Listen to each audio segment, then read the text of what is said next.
अगे रात न हलो अकेले कैसे दियो हल। हाँ तो की करियो बोल बोल। अगे हमरो दे हमर भाई के दे दे, अगे हमरो दे हमर भाई के दे दे।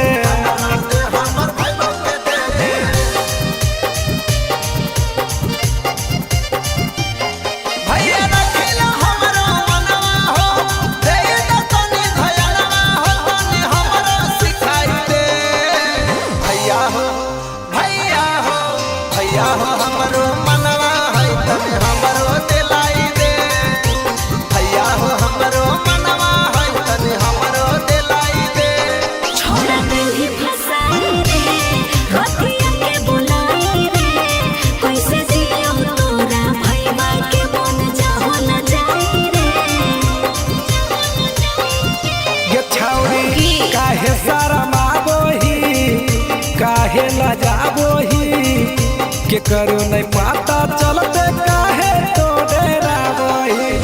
हो तो नहीं जे तो छूछे दुनिया घिने तो घरवा खोला तो भेदे रे घरवा खोला तो भेदे। तब बोल कैसे विश्वास करियो। आगे ई सब जानू है तू बस इतने कह दे हमरो दे हमर भाई के दे दे, हमरो दे हमर भाई के दे दे।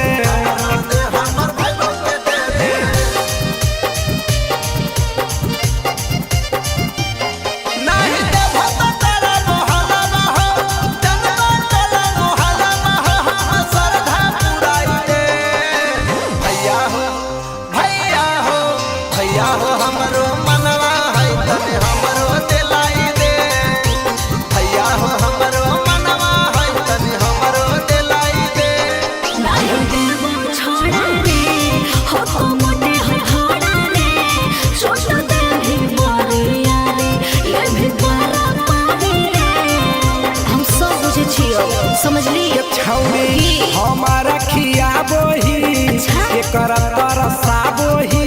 हाँ। ले लिए बोला के छौरी ना खरा देखाबोही। दीपक राज सिंह तोरा ने बुझल तो बुझाही सीधे सीधे रे बुझाही सीधे सीधे। अच्छा ही बताओ एक दिन तो देबइए पर तोरा देबो तोरा भाई के ना देबो। अगे हमरो दे हमर भाई के दे दे, अगे हमरो दे हमर भाई के दे दे।